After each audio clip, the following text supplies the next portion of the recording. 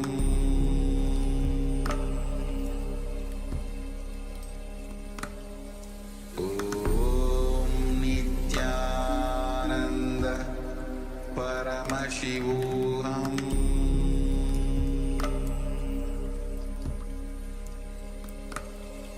Om Nithyananda Paramashivoham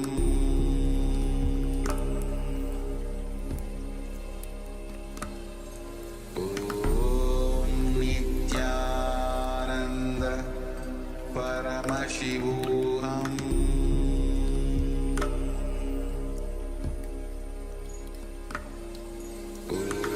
Om Nithyananda Paramashivoham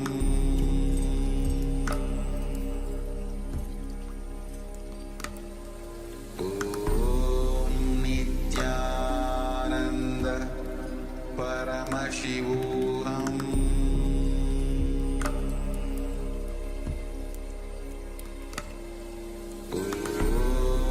Nithyananda Paramashivoham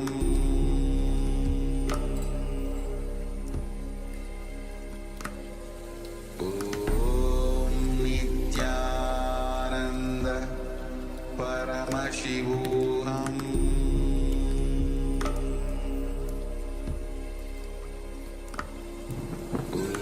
Om Nithyananda Paramashivoham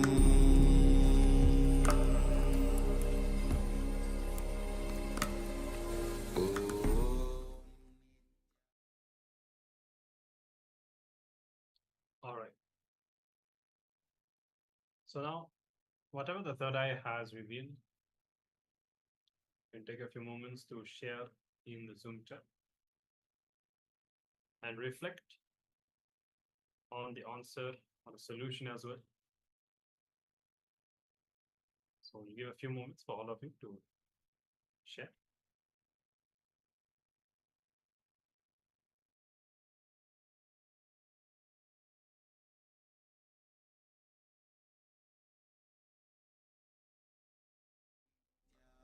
Ananda Paramashivoham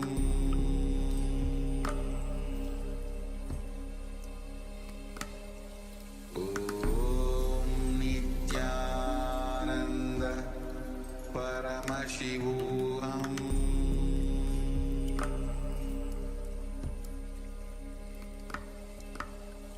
Om Nithyananda Paramashivoham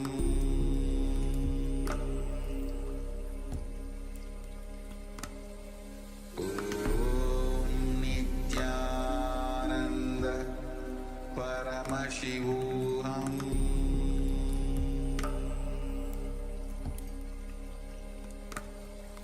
Om Nithyananda. All right. So we'll be moving on now, and we'll be entering into the final session, which is on how the universe is a reflection of our minds. And again, in continuation with the whole theme of today, how we see what we believe and how it is really the cognitions that we have that shape our reality, and how we must make the shift happen inside of us. Why? Then only we will see the change happen in the outside. So let's come to the space of listening. If in the meantime you want to share the results of your power manifestation, you can do so. And we'll now be moving on into the next.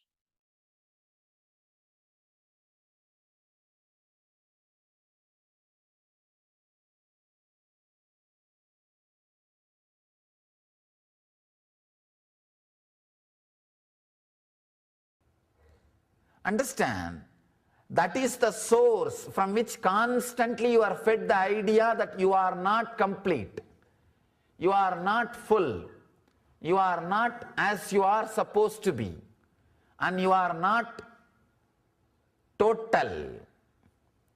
These ideas are taught to you so that you will be constantly made to run, to create bigger and bigger infrastructures. Beautiful definition of Kshetra. Kshetra means the cities developed by the Vedic masters.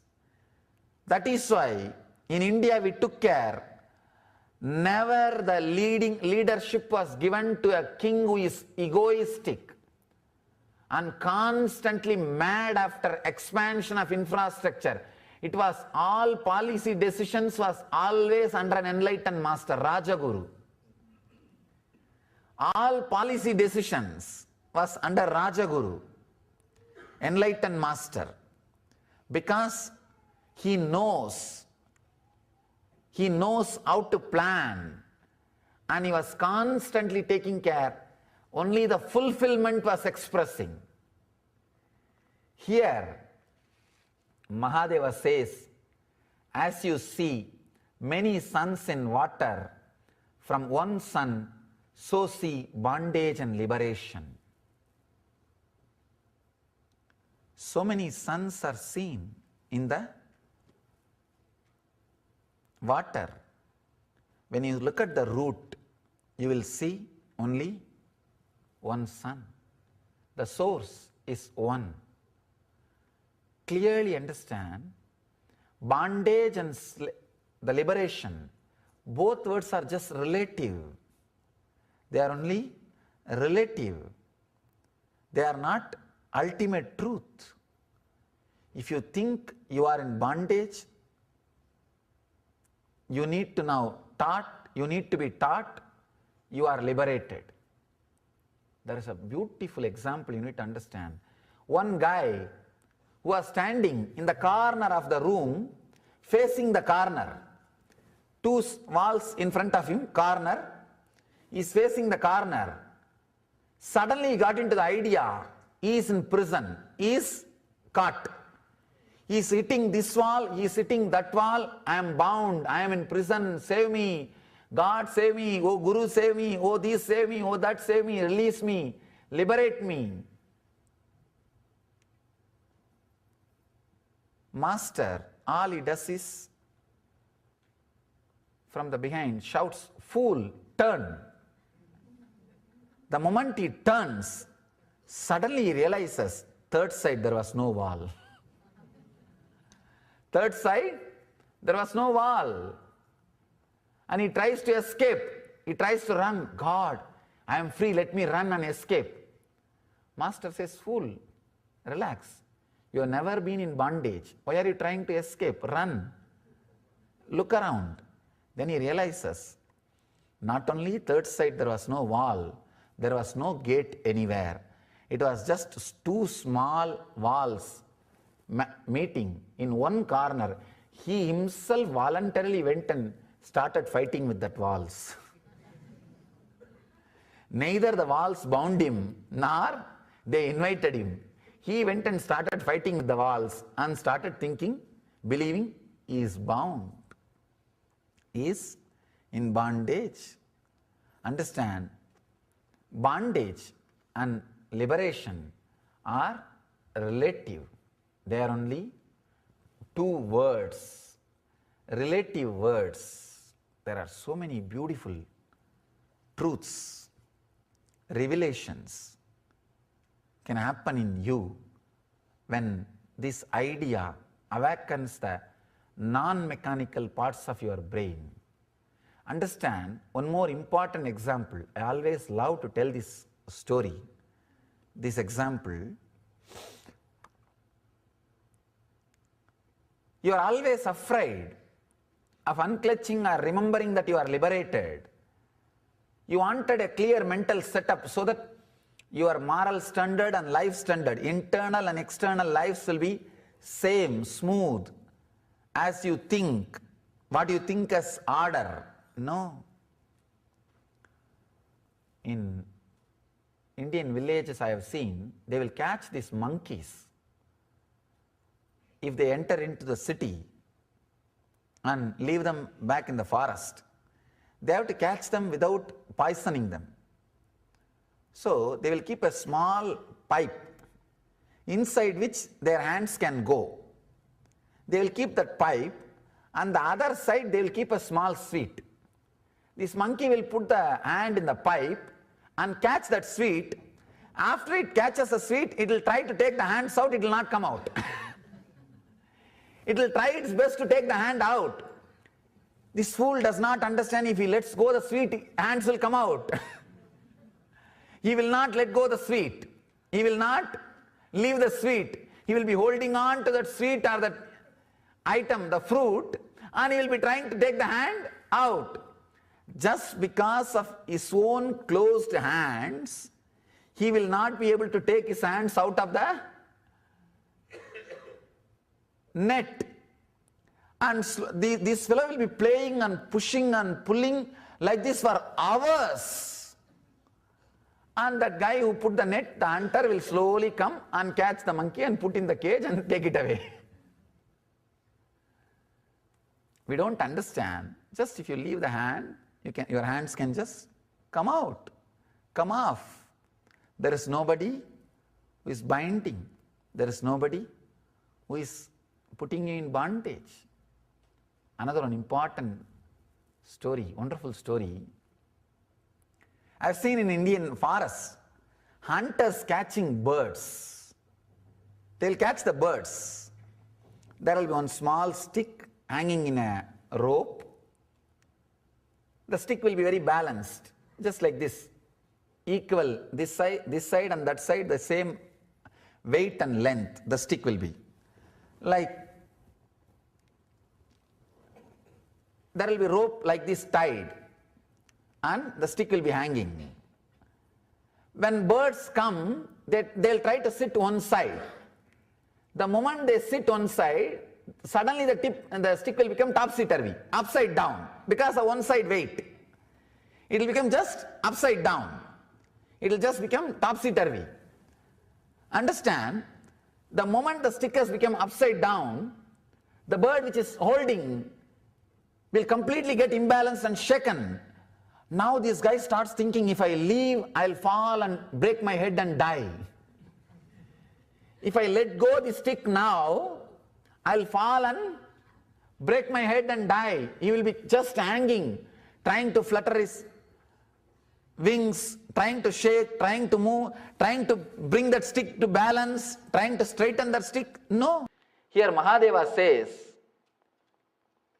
continuously use this as a key. Understand, this is a very small key. Every step, remember, objects and desires, fear, worry, all the samskaras, just like how all of them are in my inner space, they are all there in everybody's inner space. Understand? This clarity can illuminate your whole life. Just it can awaken your whole life.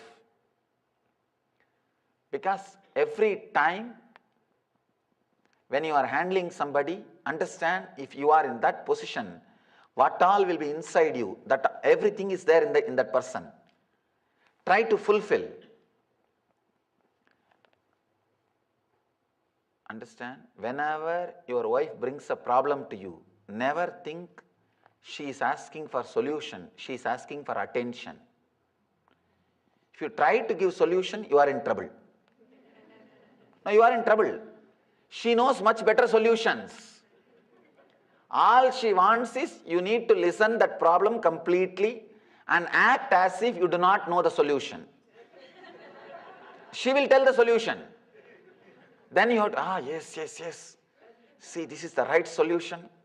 You are very intelligent. Do this, you will never be a failure. Truth. All they want is that you should be there saying that I do not know the solution.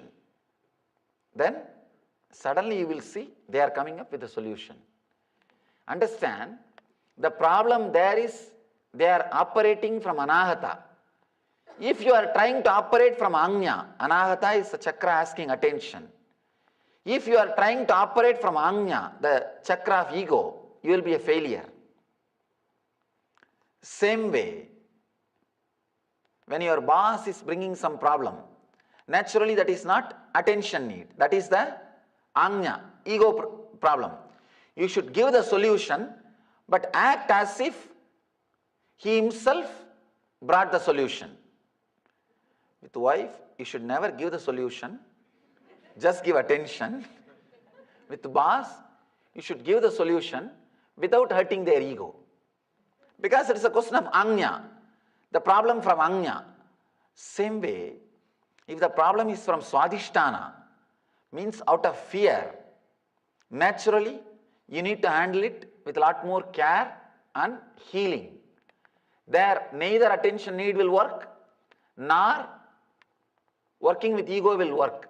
Just see from which energy center they are acting and respond from the same energy center. Put yourself in the same energy center and see.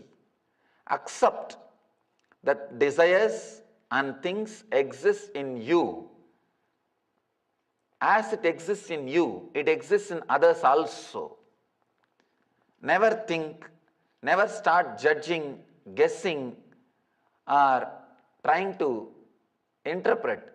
It will be different. It will be some way different. Understand exactly it is as it is in you and handle it. You will see in so many places, suddenly you will have deep compassion. You will open up deeply. When your being opens up, it radiates so much of healing energy. So much of trust is created. So much of understanding is created. The real communion starts happening. The real communion starts happening. I tell you, even when you read the enlightened masters' life stories or the teachings, use this technique. Sit with it, and with every incident, see, try to analyze their mental setup was also, at least before enlightenment. After enlightenment, you won't be able to analyze. It will be too much. It will be extraordinary. Your logic will not be able to relate. Before enlightenment, whatever has happened in their life, put yourself in the position. The same desires and object and fear, whatever you have in you, was there in them. How they responded. See how you are responding. Suddenly you will see the life which they lived is possible for you. The life which they lived, with that you will start feeling connected. You will see it is possible to open up. It is possible to grow. It is possible to expand. Unless you understand and accept desires, objects, everything exists in others the same way it exists in you, you will not be able to connect, relate with people or enlightened beings or the truth. Try to connect, try to relate with the things, objects, accepting objects and desires exist in me as in others, so accepting, let them be transformed.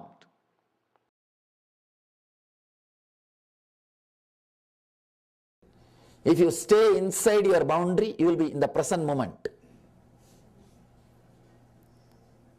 You can see in your life, morning when you come out of your bed and start brushing your teeth, you are already in the office. Your mind is thinking about the office. When you are sitting in the office, your mind is thinking about evening beach. When you are in the beach or the place, your mind is thinking about the temple lecture. When you are here, now your mind is thinking about when the Swami will end, I can go to the house and relax. When you are in the house, when tomorrow morning will come, we can go to the office. If you are here, one thing is sure, your mind is not here. You don't stay inside your boundary. Your bodies are not your homes, your lodges. You put the luggage and go around for sightseeing. They are not your homes. That is why you don't feel homely inside your body. Understand? Your bodies are not your homes. As on now, they are lodges. You put your luggage and they are there. You just go around. That is why sometimes guests come and, oh, nobody is there, empty. Why not let me also leave? Ghosts. People come and ask me, how people get possessed by ghosts. If you are not staying in your boundary, because it is empty, somebody will come for renting. Somebody else will feel, why not me have a little space? After all, nobody is living there. If you are living inside your boundary, no possibility for possessiveness, being possessed by anything, any spirits or ghosts or anything, or even the split personality. People ask me now, next $1 million question, is there ghost, Swamiji? Don't bother whether it is there or not. The problem which comes in the name of being possessed happens when you don't stay inside your boundary. If you just sit in the bathtub, this level water, neck level, and feel the boundary, and just sit inside your body, feel you are sitting inside your skin. The skin is your boundary. You are not going anywhere else. Just observe what is going on inside the body. Do you have any small pain anywhere? It's like just doing small, simple overhauling or taking accounts. All the bones are there in their place. Or you are able to feel all the parts of the body. Just once in a while, it's like accounts. You don't need to do it like a big meditation technique. Just 10-20 minutes. Sit with your body, with your boundary. See, you spend at least 1 hour every day maintaining your body, taking bath or giving food or decorating it, at least 1 hour. That 1 hour just be inside your boundary, you will become enlightened. You don't need to do anything else. People come and ask me, Swamiji, give some meditation technique for busy people. I am too busy in my life, busy without business. Tamil, there is a proverb. Dog can't stand in one place, but it doesn't have anything to do. It may not have anything to do, but it can't stand in one place. So we are busy, but with no business. People come and ask me, give me some technique for busy people. I am too busy, I can't do meditation. I tell them, do you eat? Yes. Do you take bath? Yes. Do you brush your teeth? Yes. Totally per day, how many hours or how much of time you spend on your body? At least 1 hour. Brushing, taking bath, washing yourself and eating. At least 1 hour. All put together 1 hour. That 1 hour decide, you will be inside your boundary. That 1 hour, when you brush your teeth, you will feel only what is happening in that area.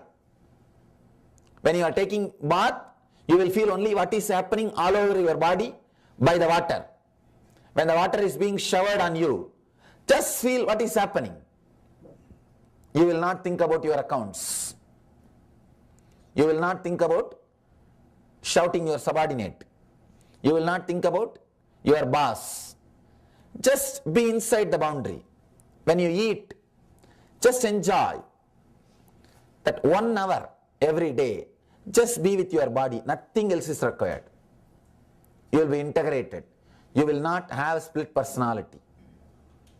Split personality happens to you just because you don't stay inside your boundary. You don't stay inside your boundary. Here, all these techniques will work. They will be very powerful on you if you integrate yourself, because unless you integrate yourself, you will not even know in which sense you are established too much. As on now, understand, sometime you may think, people come and tell me, Swamiji, I am too much caught with my tongue. I eat like anything, But if I see their energy, they are caught with their lust. It is not tongue. Suppression of lust turns as a craving for food. They are not directly connected to their tongue. They are connected to their lust. But when they don't feel satisfied, when they are not satisfied, then they start eating.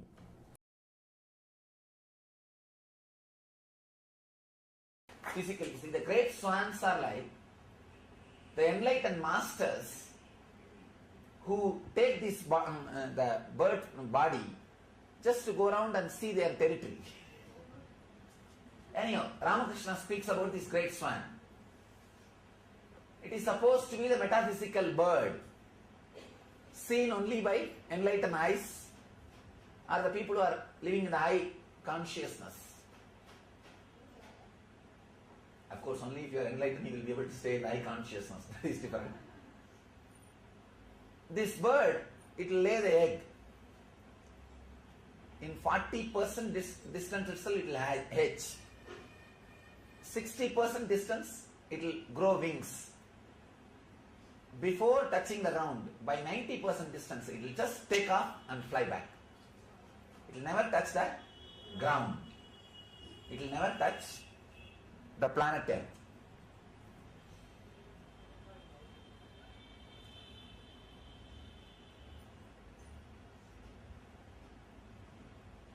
When the reflection of the swan falls on lakes or the ocean or river, when the reflection falls on the lake, all the fishes in the lake start jumping. Oh, some new fishes come, big fishes come.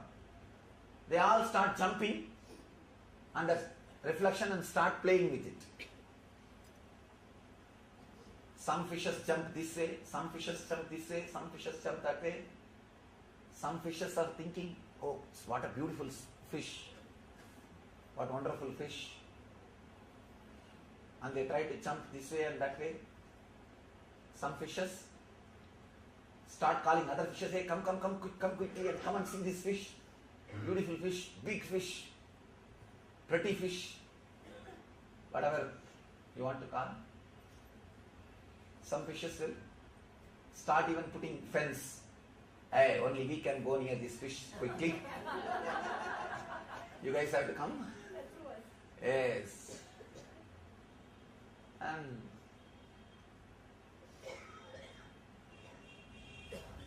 some fishes which jumps this way will feel that that fish is hugging them. They will go and write the reminiscence. Oh, this fish is so great, it's so loving, radiating compassion, amazing love and compassion. Some fishes which will jump this way, they will feel as if that swan is kicking them out. That reflection is kicking them out. No. This fish is arrogant. This is not so loving as this fellow told me. In books I read it was very loving and compassionate, and I went there, but the reflection was shouting. It is not as compassionate as these fellows say. Some fishes will go out and write, no. It is not. It is very arrogant, condescending, and whatever they feel like. Those fishes feel like. There are some intelligent fishes which will think, no, this does not seem to be a fish. Seems to be something else. Those fishes are called devotees. Very few intelligent fishes which sees, no, it is not even something else. It is just a reflection of something, and they will look up and see the swan flying. They are disciples. Understand? There are fishes which jumps this way and feels that reflection is hugging them, loving, caring, compassionate, go out and write reminiscences. One level. There are some fishes will jump this way and will say, no, that's fish kicked me out. It is not loving, compassionate. That's one batch. Some rare intelligent fishes only will look. No, this is not even a fish like us. Something else. The moment the doubt is created, he is not better. See, there is a beautiful sloka in Gita. Whoever thinks Guru as a better human being has abused the divine presence. Guru is not a better human being. He is completely disconnected from this very idea of human beings. So only few intelligent guys get an idea. No, he is not a better fish or a big fish or different big fish or a beautiful fish or anything. No,